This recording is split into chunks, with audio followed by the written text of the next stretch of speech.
नमस्कार सभी विद्यार्थियों को। मैं प्रवीण सर, नीट पेनिट्री biology educator, future academy Betul के इस ऑनलाइन प्लेटफॉर्म में आप लोगों का स्वागत करता हूं। और आज हम 12th का जो बहुत महत्वपूर्ण चैप्टर है, और चैप्टर का नाम है इकोलॉजी।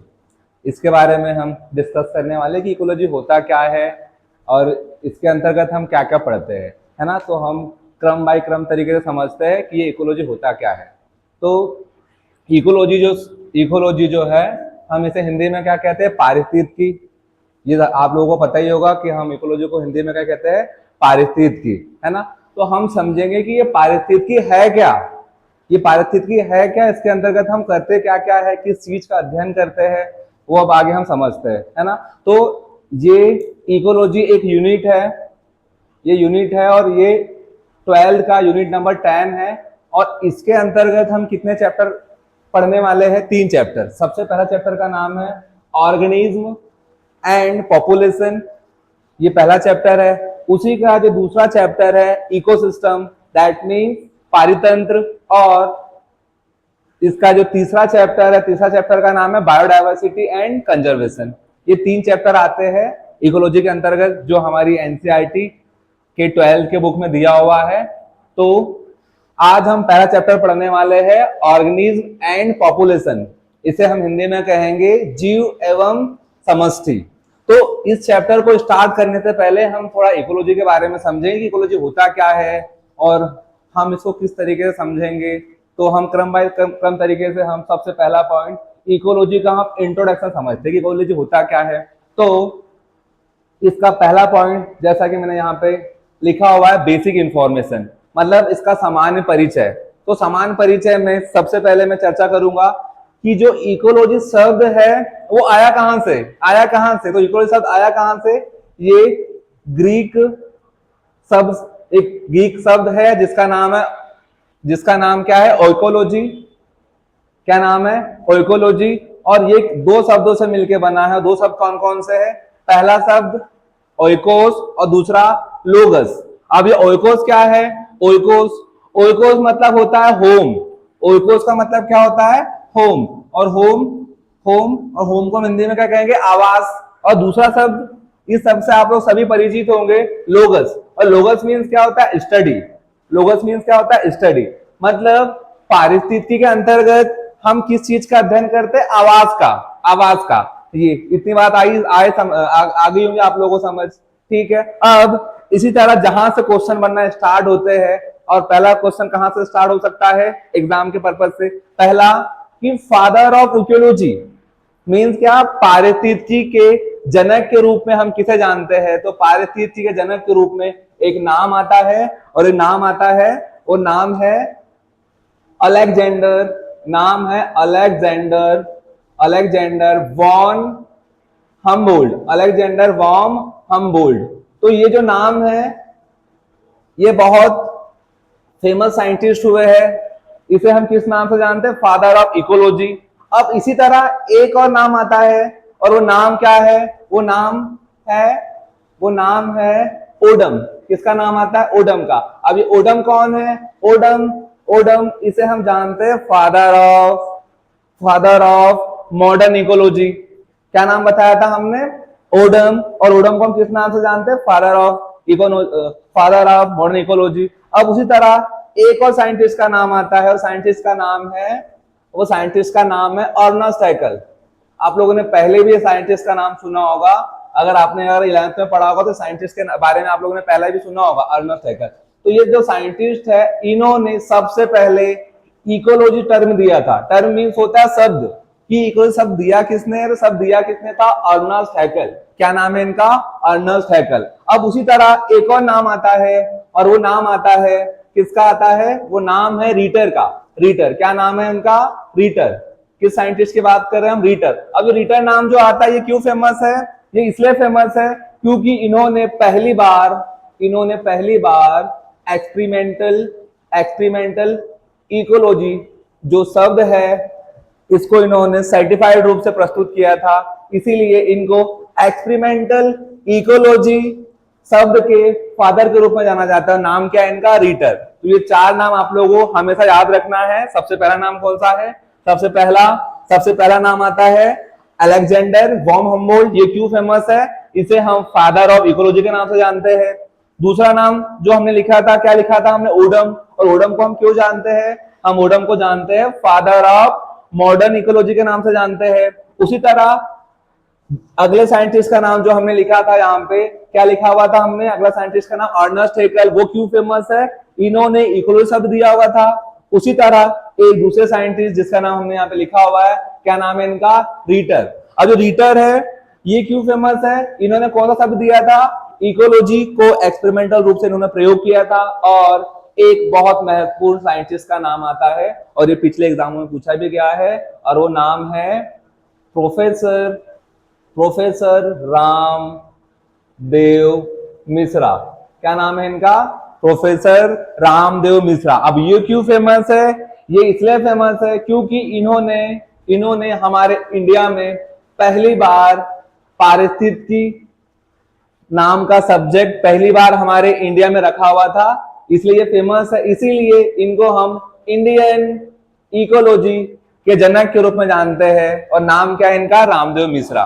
तो ये आपको बेसिक इंफॉर्मेशन समझ आई होगी कि जो इकोलॉजी है ये शब्द किसने दिया, इसके फादर के रूप में हम किसको जानते हैं, और इसकी कुछ बेसिक इंफॉर्मेशन ये हमने देख लिया। अब अगले क्रम में हम देखने वाले हैं कि इकोलॉजी होता क्या है। तो इकोलॉजी होता क्या है आप लोगों को पता भी होगा, आपने पहले कक्षाओं में पढ़ा भी होगा, लेकिन तब भी मैं आप लोगों को एक बार और रिपीट करवा देता हूं कि इकोलॉजी होता क्या है। तो इकोलॉजी क्या है? क्या है इकोलॉजी? इकोलॉजी के अंतर्गत हम पढ़ते हैं क्या? इकोलॉजी के अंतर्गत हम पढ़ते हैं अबायोटिक और कौन सा फैक्टर होता है? एक बायोटिक फैक्टर। कौन सा फैक्टर है? Biotic factor. तो इन फैक्टर्स के बीच हम क्या पढ़ते हैं? अंतरक्रियाएं। अंतरक्रियाएं मीन्स क्या? इंटरेक्शन मीन्स क्या? कि आपस में इनके बीच कैसा संबंध है। मतलब बायोटिक फैक्टर और अबायोटिक फैक्टर के बीच जो अंतरक्रियाएं हैं उन्हीं के स्टडी को हम क्या कहते हैं? क्या कहते हैं हम? इकोलॉजी। अब अबायोटिक फैक्टर हम किसको कहेंगे? वे फैक्टर जिनमें क्या होती है? जान होती है। फॉर एग्जांपल के लिए हम किस किस को ले सकते हैं? प्लांट्स हो गया, एल्गी हो गया, एनिमल्स हो गए। ये सब कौन से फैक्टर आते हैं? पारितंत्र कौन से फैक्टर है? ये अबायोटिक फैक्टर। कौन से फैक्टर है ये? Biotic factor. सॉरी है ना, ये बायोटिक फैक्टर है। ये कौन से फैक्टर है? बायोटिक फैक्टर है। और उसी तरह अगर मैं अबायोटिक फैक्टर की बात करूं तो अबायोटिक फैक्टर के रूप में हम किस किसको लिख सकते हैं? अबायोटिक फैक्टर मींस जिसमें जान नहीं होती है। फॉर एग्जांपल के लिए हम ले सकते हैं टेम्परेचर को हम ले सकते हैं सॉइल को हम ले सकते हैं क्लाइमेट को और एक मोस्ट इंपोर्टेंट फैक्टर होता है वाटर। और 5वें नंबर पे होता है क्या? 5वें पे हम ले लेते हैं एयर को। किसको ले लेते हैं हम? एयर को। तो आप थोड़ा समझ पा रहे होंगे जो मैं समझाना चाह रहा हूं कि जो बायोलॉजी के अंतर्गत जो हम इकोलॉजी पढ़ रहे हैं, इसके अंतर्गत हम किस चीज का अध्ययन करते हैं? ये बंद करो यार। तो इकोलॉजी के अंतर्गत हम किस चीज का अध्ययन करते हैं? बायोटिक और अबायोटिक फैक्टर के बीच जो इंटरेक्शन होता है, जो अंतरक्रियाएं होती है, उसको हम किसके अंतर्गत पढ़ते हैं? इकोलॉजी के अंतर्गत, है ना। तो मैं बोलूं कि बायोटिक फैक्टर क्या होते हैं? तो वे फैक्टर जिनमें क्या होती है? जान मीन्स क्या? वो कैसे होंगे? लिविंग होंगे। फॉर एग्जाम्पल के तौर पर हम किस किस को ले सकते हैं? नंबर 1 पे प्लांट हो गया, एल्गी हो गया, एनिमल हो गया। ये सब कौन से फैक्टर है? Biotic factor. अब उसी तरह मैं बात करूं कि अबायोटिक फैक्टर क्या होते हैं, तो अबायोटिक फैक्टर हम किसको कहेंगे? Non living factor. किसे कहेंगे हम? Non living factor. तो अब इसके अंतर्गत हम किस को ले सकते हैं? टेम्परेचर, सॉइल, क्लाइमेट, वाटर और एयर। अब आपस में जो जैविक फैक्टर है और जो अजैविक फैक्टर है, इनके बीच जो अंतरक्रियाएं होती है, उसी के अध्ययन को, उसी की स्टडी को हम क्या कहते हैं? पारिस्थितिकी। तो आपको ये पारिस्थितिकी का बेसिक इंफॉर्मेशन समझ आया होगा कि पारिस्थितिकी के अंतर्गत हम क्या क्या पढ़ने वाले हैं। अब इसी के अंतर्गत इकोलॉजी जो है, इस यूनिट के अंतर्गत जो पहला चैप्टर है, और पहले चैप्टर का क्या नाम है? Organism and population. Means Hindi में इसको हम कहेंगे जीव एवं समष्टि। अब इसको समझते कि होता क्या है। तो उससे पहले हम ये दो शब्द समझेंगे कि ऑर्गेनिज्म क्या होता है और पॉपुलेशन क्या होते हैं, ये समझेंगे। तो इसको समझने से पहले हम समझेंगे कि जो ऑर्गेनिज्म जो है इनका बेसिक कैरेक्टर्स क्या है, कि मतलब इनका बेसिक गुण क्या है। सबसे बेसिक गुण क्या होता है कि सारे के सारे जो जीव होते हैं इनका मेन गुण क्या होता है कि सारे के सारे जो जीव होते हैं क्या करते हैं, प्रजनन की प्रक्रिया करते हैं। दूसरा, ये कैसे होते हैं, सेंसिटिव होते हैं, मतलब कैसे होते हैं, संवेदनशील होते हैं। साथ ही साथ इनमें क्या होता है, इनमें बर्थ होता है। और दूसरा हमने यहाँ पे क्या लिखा है, ग्रोथ, कि सारे के सारे जीव जो है उनमें ग्रोथ भी होता है। दूसरा, मेटाबॉलिज्म, अभिक्रिया है, मतलब इनके अंदर जो भी रासायनिक अभिक्रिया है वो भी इनके अंदर चलते रहती है। और अंत में एक कौन सी प्रक्रिया रिपीट करते हैं, ये डेथ। ठीक है, तो आपको ऑर्गेनिज्म के बारे में तो इतनी चीजें समझ आई होंगी कि जो ऑर्गेनिज्म है, हम किसको ऑर्गेनिज्म कहेंगे, कि किसको ऑर्गेनिज्म कहेंगे, वे जीव जिनके अंदर ये 4 से 5 कैरेक्टर्स होते हैं। पहला कैरेक्टर्स क्या लिखा हमने, रिप्रोडक्शन। दूसरा हमने क्या लिखा, सेंसिटिव। तीसरा हमने क्या लिखा, बर्थ। और चौथा हमने क्या लिखा, ग्रोथ। और पांचवा क्या लिखा हमने, मेटाबॉलिज्म।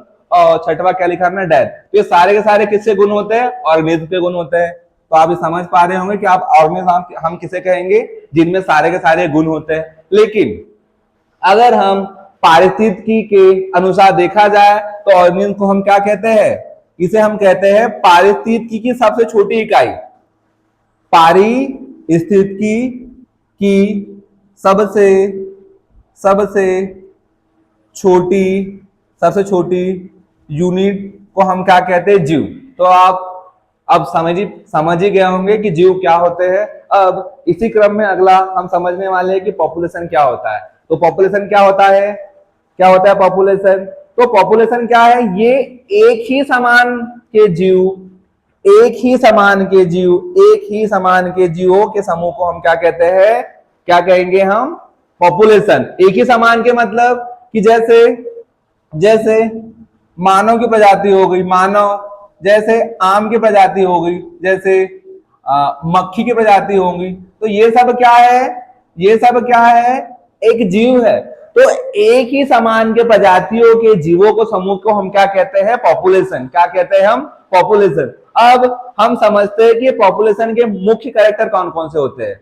तो इनके मुख्य कैरेक्टर कौन कौन से होते हैं। सबसे पहले पॉपुलेशन में क्या होता है, बर्थ रेट होता है। दूसरा, इसमें इनकी पॉपुलेशन डेंसिटी होती है इनमें। दूसरा, डेथ रेट होता है इनमें।